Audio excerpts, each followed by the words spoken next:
Merhaba, adım Osama Alhoit. Suriyeliyim, Şam şehrinde.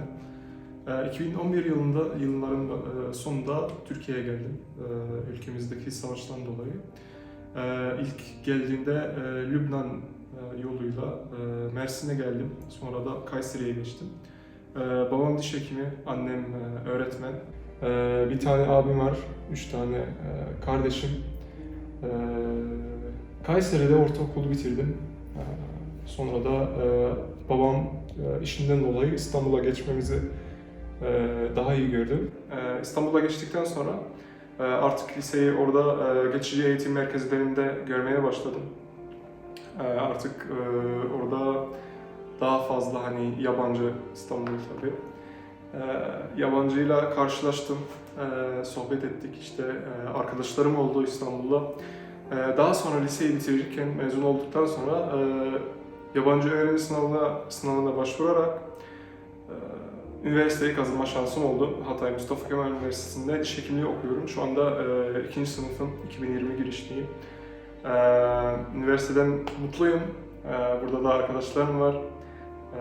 Hep sohbet ediyoruz. Yani şimdiye kadar hocalarımız sağ olsun, bize yardım eden arkadaşlar sınavlarda da işte hep mutlu oldum burada yani. Kendini buraya ait hissediyor musun? Evet tabii yani biraz sıkıntılar yaşıyoruz ama hani daima daha iyi yönü görmeye çalışıyoruz. Tabii ilk geldiğimde yaklaşık olarak 5. sınıftaydım yani. Yukarı aşağı 10 veya 11 yaşında. Şunlarla karşılaştım aslında ilk okula yazıldığım zaman. Biraz dil sıkıntısı vardı. Bir de bizim alıştığımız işte eğitim sistemi değişmişti. Dil de değişmişti, hani kitapların dili. Zorluklar var mıydı bu süreç içinde? Tabii vardı. Hani tüm insanlar hoş davranmıyordu. Tabii bu bir sıkıntı değil hani benim için, çünkü her toplumun %100'ü iyi olmuyor. Irkçı olana olacak, işte ne bileyim nefret edeni olacak. Şöyle bir sıkıntı vardı mesela benim 12. sınıfa geldiğim zaman. Liseyi bitirdiğimde sürekli şey diyorlardı, işte siz sınavsız geliyorsunuz üniversiteye. Zaten devlet size maaş veriyor. Nereye gitseniz kolay sizin için. Ama bu tamamen yanlıştı ve bu sıkıntı hani kişisel değil de hani insanların doğruyu anlamak istememesiydi. Hani belki insanlar stresli, hani bir şeyi suçlamak istiyorlar. O yüzden bu konuyu buluyorlardı. Ben de hoşgörülü bir şekilde anlatmaya çalışıyordum. Hani bunun doğru olmadığı, ne bileyim, sınava girdiğimiz üniversite için biz de aynı şartlarla kazandığımızı. Tabii biraz değişiyor ama bu hani daha çok kolay olduğu anlamına gelmiyor.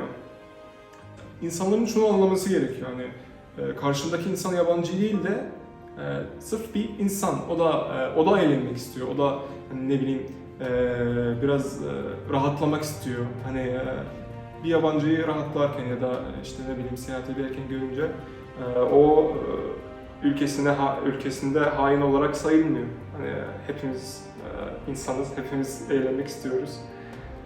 Tabii bizim acımız var. Hani kalbimizde saklarsak onun olmadığı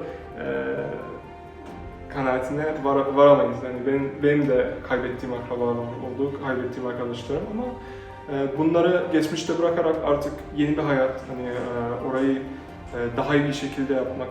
Hani ben Türkiye'yi ikinci vatanım olarak görüyorum. Hani birçok yabancı olarak da öyle. Sanırım hani bunu kabullenerek iç içe yaşayabiliriz yani mutlu bir şekilde.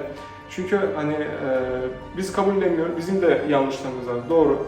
Hani ama karşımdaki insana hani bu yanlışların da düzeltilebileceğini ikna edemediğim sürece bu çok zor bir süreç olacak ikimiz için de. Bunu ikna etmeye çalıştığım zaman o iknayı reddediyorsa ya da o kanıtları falan reddediyorsa artık hani yapacak bir şeyim olmuyor. Hani sırf nefreti var diye artık herkesi suçlayacak hali yok.